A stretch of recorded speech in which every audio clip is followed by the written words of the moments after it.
know, you watch this program regularly, you know that we spend a lot of time talking about helping the men and women of the armed forces. We were just talking to Charlie Daniels about his charity show just a few minutes ago. And we've had members from all branches of the military on to discuss ways to do that in their own experiences. And you know the people in our military face a unique set of challenges during their service. Being deployed for long periods of time can put a tremendous amount of pressure on themselves and, of course, their families, especially the children. Now, back in 2004, Operation Purple Camp was founded through the National Military Family Association with the goal of giving children of military families tools to help them with the stress that comes with having a deployed parent. And in some cases, believe it or not, both parents. Now, when the parents are deployed, these kids might not be able to go and do some of the things that the kids of non-military families are able to do. That's why Operation Purple Camp has activities like hiking, archery, rock climbing, and swimming. And the children also get to work with trained mental health professionals to talk about the challenges they might face. There's more about Operation Purple Camp when we welcome back to the program. You know I'm a geek for this guy, C.J. Ramone, formerly of the Ramones, and also a Marine Corps vet. So you're on both sides of this, aren't you? Yes, I am. Yeah, I got approached through a friend of a friend who is in charge of the Women's Auxiliary at an American Legion Hall, and she put it to me about the Operation Purple Camp benefit show, and I took it up immediately. I thought it was it's timely on top of it because with all the cuts they just announced in the military, the third one right behind cutting the A-10 program was cutting benefits to military families. So I think it's just a fact of life that everyone has to get used to. Is we can't look to the government to take care of stuff. They obviously can't take care of much these days. So if we have to try to help out the families doing it ourselves through benefits like this, then that's what we do. It sounds like a no-brainer to get people like David Tell. I know he's working with you. David Tell. I mean, I remember his show at Insomniac. That was like hysterical and totally original.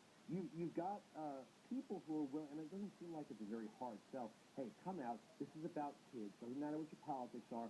Let's make sure these kids have a good summer or a good weekend or have the healthy activities that other kids have. Right. And, you know, they also have a program within the camp where they try to hook these kids up with kids from other families so they build a little support system for themselves.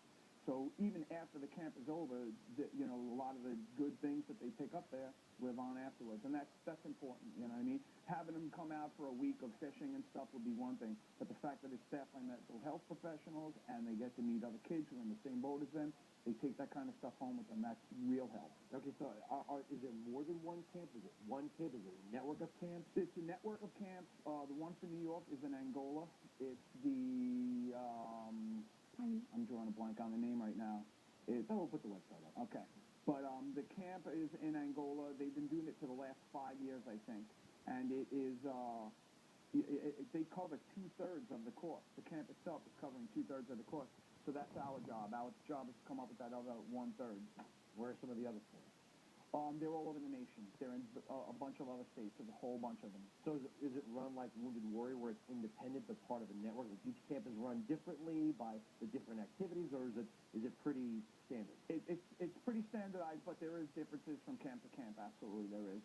There's going to be some camps that isn't going to be able to have things like water sports or whatever, just because they don't have that. So, but the basics are there, and you know what I felt was most important was the mental health professional staffing the camp. That's real important. Now, how many people who are in a position to raise money like you are helping out? I mean, I mentioned David Tell. I know he's one of the more. How many other artists or musicians or do you have working? There is myself and David Tell, and then there is actually the Nassau County Police Pipe and Drum Band is actually going to come out and play a little bit. There's a bunch of local businesses who are donating their time. There's a DJ that's donating his time that night. So there's a bunch of local people that are coming out for it too. And like you said before, it's a no-brainer with something like this. People are always willing to help. It's just we need to make sure that we pack that place and we can get that 1/3 left over the course of the rest of the camp and leave that night being able to make sure all those kids have what they need to get to get through that camp. Okay, so you got a show coming up in just a couple of days. Yeah. At a place called Mulcahy in Wantagh. That's it. I'm from Belmore, which is the next town over. So I Yep. know Mulcahy's. I've been there for a beverage or two. So it's $60 a head to get in. It's April 3rd. It's Wantagh, New York. It's right there by the train station. If you know anything about Long Island geography. Yep.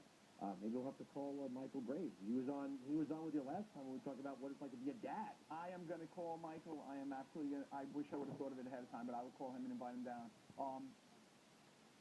For the $60 too, it's drinks and free buffet too. And this is not some little pub. It was, and I'm going to be a little, nostalgic here. It was a little pub, but then they added on. And I remember when I was graduating college, they had Cheap Trick playing. Yeah. And I was like, Cheap Trick doesn't play at little tiny pubs. And then I came home from school, I'm like, oh, they really built this place out. Yeah. They Mulcahy's is they have national acts there. It's a big place now, and they are. They've helped out a lot of charities. I've been to several charity events there, and they were always real good. So maybe I should have grabbed Charlie Daniels in the last segment. Oh, little arm twisting there. Maybe I'm sure they've never played Devil Went Down to Georgia on the jukebox in a place like Mulcahy. I could barely get a word out when he came over to shake my hand. But this is because we think so much, and not to say that we shouldn't think about the vets themselves, but we really got to pay mind to the kids. I mean, when a father or a father and a mother, I'm trying to imagine that. I mean, I have two little girls who I feel like because I do TV and radio, I barely see. And you've been out on tour if you're a touring musician. To have mom and dad possibly be deployed for an entire year, where you might be with grandma and grandpa, or you might be with aunt and uncle so and so. It's still not the same as having at least one of your parents home. Yeah, and one of the things that makes it so difficult today for kids, I think, is that everything now is on TV and on the internet. So these kids know exactly what's going on. You can go onto YouTube and pull up all kinds of stuff that you would not necessarily want your kids to see. But you got to figure if their mom and dad is over across the sea in a war zone, they got to be interested in what's going on. You cannot shield them the way you used to be able to shield them, and that's an issue. That really is an issue. But the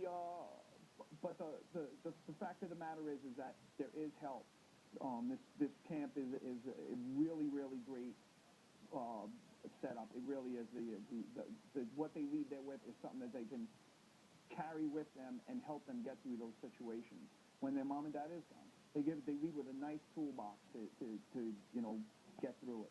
And if you're in other parts of the country, you might want to make a donation. The website is militaryfamily.org. And again, this is about the kids. CJ, thank you so much for joining me in studio. Coming up next, Hollywood A-lister Gwyneth Paltrow thinks that the demands of